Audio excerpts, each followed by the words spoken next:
indépendance financière grâce à l'immobilier. Immobilier à la portée de tous. 101 trucs en investissement immobilier. Transformer des opportunités de multilogement trop chères. Pour la plupart des gens, là, ça semble complexe d'investir en immobilier parce que, bon, il y a un jargon complexe avec des mots comme taux global d'actualisation, refinancement, gain non réalisé, flux de trésorerie. Wesh! Je vais quand même faire de mon mieux pour vous expliquer les bases de manière simple pour que vous puissiez à votre tour investir. En plus de ça, je vous donne accès à mon chiffrier personnel gratuitement plus tard dans la vidéo, donc manquez pas ça.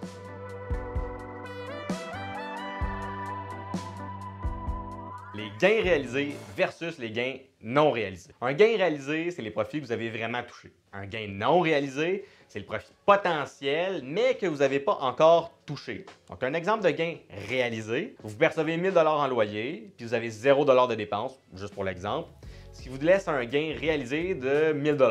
L'exemple d'un gain non réalisé, vous achetez un immeuble à 100 000 $, l'an prochain, il vaut 104 000 $, vous avez donc un gain non réalisé de 4 000 $. Pourquoi est-ce que c'est important? C'est important parce que des gains réalisés, c'est imposable, et des gains non réalisés, c'est pas imposable. Astérix. Je vais parler de stratégie un petit peu plus tard, vous allez comprendre toute l'importance de la différence. Avec un immeuble locatif, il y a essentiellement 3 façons de faire de l'argent. Le premier, c'est le cash flow. Le cash flow, c'est ou le flux de trésorerie en français, c'est simplement la différence entre vos revenus et vos dépenses. Donc, pour faire un exemple simple, encore une fois, si je perçois 1000 $ en loyer et que j'ai 500 $ de dépenses, donc 1000 moins 500, j'ai un cash flow positif de 500 $. Deuxième façon, c'est le capital remboursé. Le capital remboursé, c'est la portion de votre paiement hypothécaire qui réduit votre dette sur l'immeuble. Par exemple, si vous payez 1000 $ en hypothèque par mois, il y a une partie sur le 1000 $ qui sert à rembourser le capital, donc le montant que vous avez emprunté. Tandis que l'autre partie paie les intérêts. En remboursant le capital, c'est un peu comme épargner dans un compte en banque. Sauf que dans ce cas-ci, le compte en banque, c'est votre immeuble. Numéro 3, c'est l'équité gagnée. Ça, c'est la valeur que votre immeuble prend à chaque année. Si votre immeuble prend 100 000 $ puis l'année prochaine vaut 104 000, vous aurez gagné 4 % en équité. C'est grosso modo les 3 façons de faire de l'argent, mais j'y reviens un petit peu plus tard. L'optimisation. En gros, l'optimisation, c'est augmenter la valeur de l'immeuble en augmentant la valeur locative, soit en améliorant des logements ou en réduisant les dépenses. Par exemple, si un logement qui n'a pas été rénové depuis 1975, ben, vous pouvez le rénover pour améliorer l'état puis la qualité de vie. En faisant ça, vous augmentez la valeur locative. Puis comme la valeur d'un immeuble à revenus, c'est intimement lié à sa valeur locative, mais vous augmentez aussi la valeur de l'immeuble. Une façon d'optimiser un investissement serait aussi d'ajouter une unité locative si c'est possible. Par exemple, en transformant un duplex en triplex. Vous pouvez aussi réduire les dépenses de l'immeuble en améliorant, par exemple, l'isolation ou en trouvant d'autres solutions comme faire gérer l'entretien de l'immeuble par une autre entreprise ou renégocier un contrat d'assurance à la baisse. En gros, le but, là, c'est toujours de maximiser la valeur locative puis de réduire les dépenses parce que c'est grâce à ça que la valeur marchande de l'immeuble augmente. L'effet de levier, c'est utiliser un emprunt pour gagner des intérêts sur un montant plus élevé que sur celui que vous avez investi. Je vous donne 2 exemples. On va dire qu'on a 200 000 à investir. Le premier 200 000, on l'investit dans le S&P 500, donc à la bourse, pour générer un retour moyen de 8 % par année. La première année, vous avez un retour sur investissement de 8 % sur 200 000, ce qui vous fait un rendement de 16 000 $. Ça a l'air pas super. Et si on compare un immeuble à revenu maintenant, donc le même 200 000, on investit pour acheter un immeuble à revenu au prix de 1 million. 20 % de 1 million, c'est 200 000. Donc l'immeuble prend 4 % en valeur dans sa première année. Il vaut maintenant 1 million 40 000.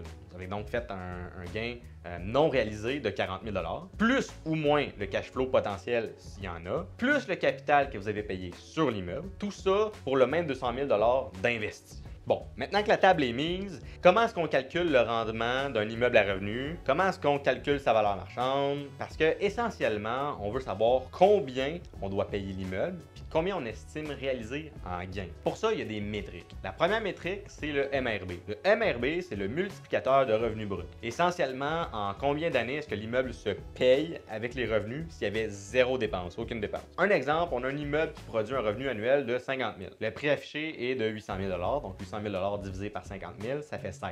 J'ai donc un multiplicateur de revenus bruts de 16. Si je percevais 50 000 $ à chaque année, ça prendrait 16 ans avant de rembourser totalement l'immeuble. Mais la réalité, c'est que le MRB, ça donne juste une petite idée de la valeur de l'immeuble. Peut-être que les logements peuvent être optimisés ou que leurs prix peuvent être augmentés. Donc un MRB élevé, c'est pas la fin du monde, mais c'est un bon indicateur d'entrée.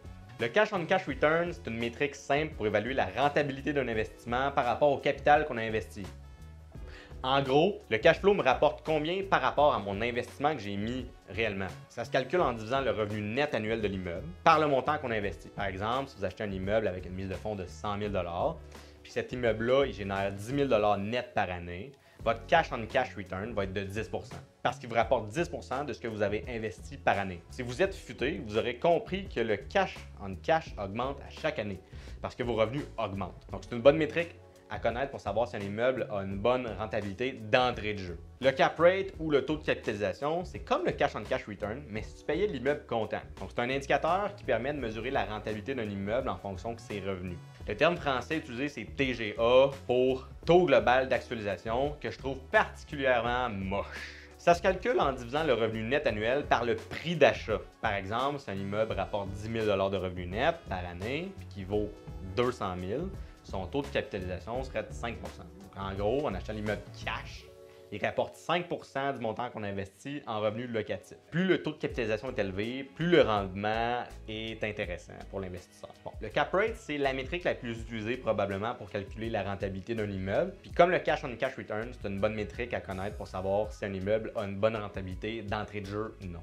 Donc, c'est quoi la stratégie d'investissement? Est-ce qu'on achète puis on revend? Est-ce qu'on refinance des immeubles? Est-ce qu'on perçoit du cash flow? Comment ça fonctionne? Pour commencer, il arrive quoi si on achète un immeuble pour le revendre? Disons qu'on achète un immeuble à 100 000 puis qu'on le vend à 200 000 dans quelques années. On a fait 100 000 mais sur ce 100 000 $-là, c'est la moitié, 50 000 qui est imposable à votre palier d'imposition personnelle. Si votre palier est assez haut, bien, le gouvernement pourrait vous réquisitionner jusqu'à environ 25 000 $-ish. On perd donc une bonne partie de notre profit, ce qui est vraiment chiant.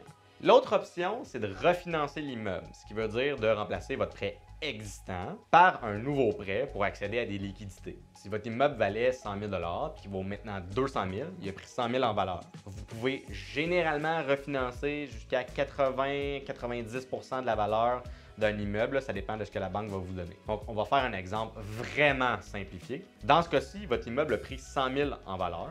On peut refinancer, on va dire, à 80 ce qui fait 80 000 Vous pourriez donc obtenir 80 000 cash, qui est un prêt non imposable. Donc, encore une fois, c'est un exemple qui est très simplifié. Tout ça pour dire que l'idée est relativement assez simple, c'est de faire un effet boule de neige. Achète un immeuble, optimise, refinance. Achète un immeuble, optimise, refinance et répète. Donc, en faisant ça, notre premier investissement, il paye pour tous les investissements subséquents. Puis eux, les autres, payent pour les autres et ainsi de suite. En bâtissant un parc immobilier comme ça, ben, vous utilisez l'effet de levier pour augmenter votre valeur nette. Le cash flow, c'est vraiment pas l'intérêt central de notre stratégie au départ, parce que généralement, les immeubles qui sont en vente ont un cash flow soit faible, neutre ou négatif. Donc, notre stratégie, c'est d'utiliser le capital qu'on paye sur les immeubles et l'équité qu'on gagne en effet de levier. Le cash flow, c'est la cerise sur le gâteau qui arrive après quelques années. Notre but, c'est de contrôler plusieurs millions de dollars en actifs qui gagnent en valeur chaque année. C'est beau tout ça, mais là, ce qu'on va faire, c'est un exemple concret. J'ai créé une feuille Excel qui permet de calculer le retour potentiel d'un immeuble à revenu. On regarde ça. Hey, salut, c'est Samuel du futur. Donc, la feuille, elle a quatre pages différentes. Donc, on a l'achat initial, l'équité, hypothèque, flux de trésorerie. Tout ce qui est des cases jaunes, ce sont des cases où vous devez inscrire une information. Donc, en haut, on a l'entrée et en bas, on a le résultat. Donc, dans l'entrée, en haut, donc dans les cases jaunes, c'est là qu'on peut aller modifier les informations. Donc, si on a le prix d'achat, on peut rentrer soit en pourcentage ou en entrée manuelle pour les chiffres sur le côté. Donc, tout ce qui est en jaune, on peut le modifier. Tout ce qui est en blanc, on ne touche pas. Donc, ça va être fait automatiquement. Donc, à gauche, ici, on a tout ce qui est les informations de l'achat. Puis ensuite de ça, à droite, on a les informations mensuelles, donc les revenus et les dépenses. En bas de ça, on va avoir les résultats de ce qu'on a mis en haut. Et puis, dans la page équité, on a un seul endroit qu'on peut modifier, c'est la petite partie juste ici qui est la prise en valeur de l'immeuble. On a aussi la page de l'hypothèque, donc la page juste ici. Et on a la page de flux de trésorerie à partir d'ici, donc du cash. Donc je reviens dans ma page initiale. Donc on inscrit les informations d'un immeuble. Donc on va dire ici qu'on a acheté un immeuble à 500 000, qu'on a 20% de mise de fonds. En passant, si jamais vous voulez rentrer une donnée manuellement, les données manuelles ont préséance sur les données pourcentage. C'est-à-dire que ici on a mis 20%, donc il calcule automatiquement 20% de 500 000, ça fait 100 000. Mais on pourrait inscrire ici là, 109 000 si on veut. Puis là, ça va écrire par-dessus. Donc, l'entrée manuelle a toujours préséance sur l'entrée en pourcentage. Ensuite de ça, on calcule la taxe de mutation, ce qui est environ 2% d'un immeuble au Québec, mais vous pouvez faire les calculs vous-même, dépendamment des villes, là, ça va changer. On a le notaire, ensuite de ça, notre taux d'intérêt, notre terme. On met, si on a des réparations ou des rénovations à faire, on peut les mettre en pourcentage sur le prix inscrit. Donc ici, dans cet exemple-là, on va dire qu'on a un immeuble, on achète un immeuble à 500 000, on met 20% de mise de fonds, on a une taxe d'habitation de 10 000, on a un notaire, ça nous coûte 2 000, on a un taux d'intérêt de 4,6%, on le prend sur 25 ans, puis ensuite de ça, on met environ 10 000 en réparation dès le départ. On va dire que cet immeuble-là, c'est un duplex, on a 2 loyers, il nous rapporte les 2 loyers 1 500 par mois environ, donc ça nous fait 3 000 de loyer en revenu. On n'a pas de gestion d'immeuble, je décide que c'est moi qui fais la gestion de cet immeuble-là hypothétique. On a un taux d'inoccupation de 3% environ. Les locataires payent l'électricité. On met 3% de nos loyers en entretien et réparation mensuellement, donc 90 $ par mois. Puis ensuite de ça, on va mettre 375 $ par mois pour les assurances, 450 $ pour taxes municipales et scolaires, etc. Puis on va dire que les loyers augmentent de 4% chaque année. C'est ce que en ce moment le TAL là, recommande là, pour 2025. Ça peut être 2%, ça peut être 3%, vous pouvez le modifier à votre sauce. Et on considère aussi dans l'équité, les immeubles prennent 4% par année. Dans les derniers 30 ans, c'est 6,8%, mais bon, je préfère être quelqu'un d'un petit peu plus conservateur dans mes chiffres, donc on va écrire 4% pour l'exemple, parce que c'est simple. Donc en bas, on va avoir nos résultats, donc on va avoir notre cash on cash return, on va avoir notre cap rate, on va avoir notre flux de trésorerie, donc notre cash flow net mensuel, et nos dépenses justifiées. Donc, ce qui est intéressant, c'est qu'on voit notre liquidité d'investi. On voit qu'on perd 251 $ par mois, qui fait 3 000 par année. On a un cash on cash négatif, mais on a un capital annuel payé positif, c'est-à-dire que, mettons, sur notre paiement hypothécaire qui est de 2246, il y a une partie qui va dans les intérêts, où on paye des intérêts, il y a une partie où on paye le capital, et la partie qu'on a payée en capital. Donc, c'est comme si on avait mis de l'argent de côté. C'est comme si on avait mis 8 736 $ de côté, ce qui est relativement assez intéressant.